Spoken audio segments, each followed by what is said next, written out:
मतलबी परिवार आज की नई कहानी।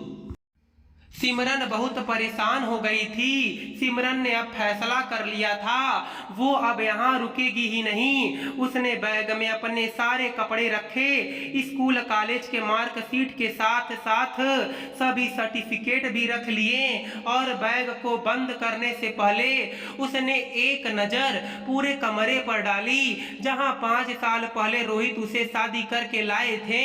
रोहित के साथ अपने सुखद भविष्य के जो सपने उसने सजाए थे वे सब तो खैर, अब इन बातों से क्या फायदा। उसका आने वाला कल तो उसके आज के द्वार पर दस्तक दे रहे हैं।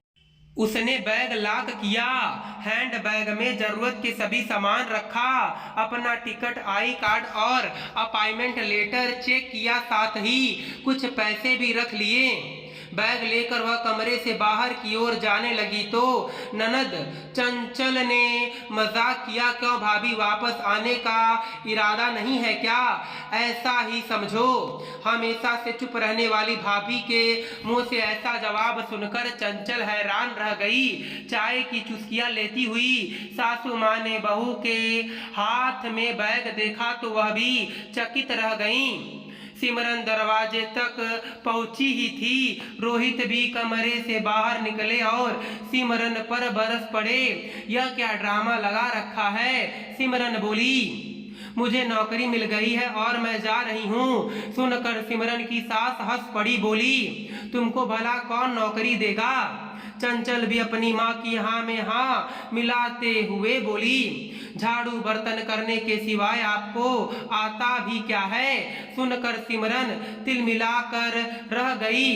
अपने गुस्से पर काबू करते हुए बोली, जब से मैं इस घर में आई हूँ आप सभी ने मुझे अपने अपने तरीके से अपमानित ही किया है, लेकिन जाने से पहले आप लोगों को आपका आईना जरूर दिखाऊंगी।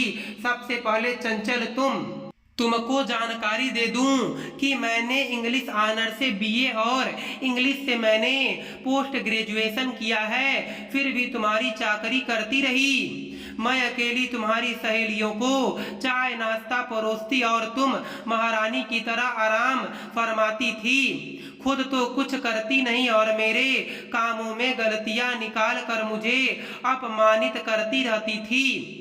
मैं अपने अपमान का घूंट पीती रही और तुम खुश होती रही। मैंने तो तुम्हें अपनी छोटी बहन समझा और तुमने मुझे तुम्हारे जन्मदिन पर जब तुम्हारी सहेलियों ने मेरी तारीफ करना चाहा तब तुमने कह दिया, थोड़ी सी भी अकल नहीं है इनमें, पता नहीं कहां से भाई इन्हें उठा लाए हैं। उस दिन मैं बहुत रोई थी। तुम्हारे मन में मेरे लिए जो नफरत भरी थी उस दिन बोलकर तुमने मेरी आंखें खोल दी। फिर वह आगे बोली, सासू माँ आप शादी से पहले आपने मेरी माँ से कहा था कि मेरे लिए जैसे मेरी बेटी है वैसे ही सिमरन रहेगी, लेकिन मेरे आते ही काम वाली बाई को यह कहकर हटा दिया गया कि सास बहू मिलकर कर लेंगे। लेकिन एक दिन पैर दर्द का बहाना लेकर जो बिस्तर पर बैठी तो आज तक बैठी ही हैं।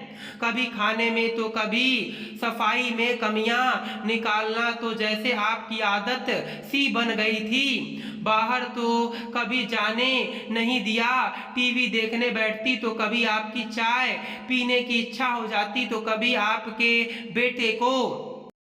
मैंने तो आपको माँ का दर्जा दिया और आपने एक दिन पड़ोस की आंटी ने जब मेरी तारीफ करते हुए कहा, निर्मला जी बड़ी अच्छी बहू मिली है आपको, तब आपने क्या जवाब दिया था याद है? आपने कहा था कि मैंने ही इसे घर गृहस्थी का काम सिखाया है। उस वक्त मैं तड़प कर रह गई थी। आपने तो मेरी पहचान, मेरे वजूद को मिटाने में कोई कसर नहीं छोड़ी थी। मैं चाहती तो उस वक्त मैं जवाब दे सकती थी, लेकिन मेरे संस्कारों ने मेरे मुंह पर ताले लगा दिया था। लेकिन उस दिन के अपमान से मैंने एक सबक सीखा। सिमरन के बदलते तेवर देखकर उसके ससुर जी समझ गए कि अब बहू चुप रहने वाली नहीं है, इसलिए उन्होंने वहां से खिसक जाना उचित समझा। तभी सिमरन ने उन्हें टोक दिया, क्यों ससुर जी अपनी तारीफ नहीं सुनेंगे।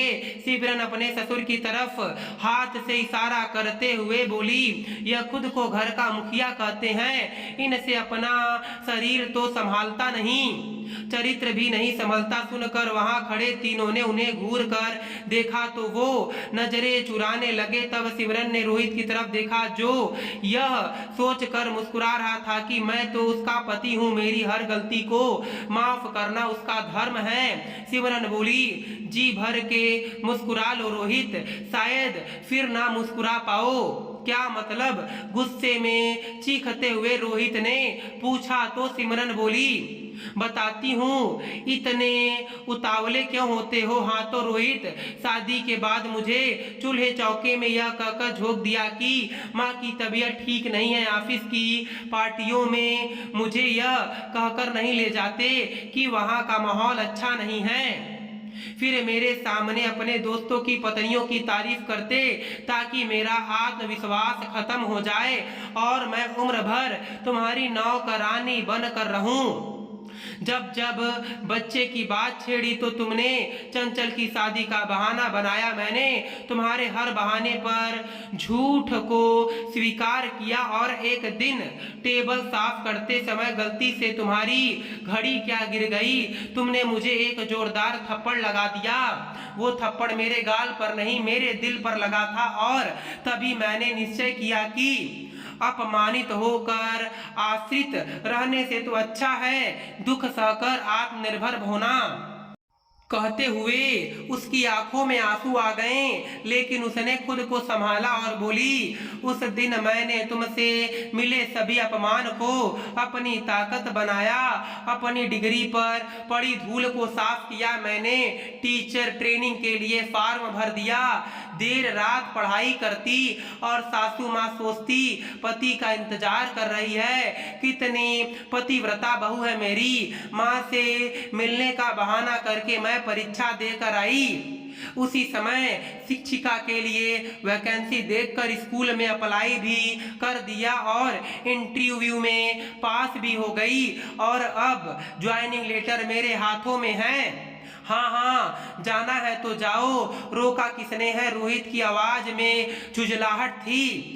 सिमरन बोली, ऐसे नहीं, ये तलाक के कागजात हैं, इन पर साइन कर दो और अपनी माँ से कहो कि मेरी माँ के दिए सारे जेवर मुझे वापस कर दे। कहते हुए उसने कागजात रोहित की तरफ फेंक दिए। कागजात देखकर रोहित सोचने लगा, जिसे मैंने भीगी बिल्ली समझा था वो तो शेरनी निकली। उसने अपनी माँ की तरफ देखा जो शायद जेवर नहीं देने के बारे में सोच रही थी। सिमरन ने अपने हैंडबैग से एक लिफाफा निकाला और रोहित को दिखाते हुए बोली, साइन नहीं करना चाहते हो कोई बात नहीं, मेरे पास तो सारे सबूत हैं, अदालत में पेश कर दूंगी। फिर रोहित ने तुरंत साइन करके कागजात सिमरन को थमा दिया और माँ को जेवर लौटाने को कहा।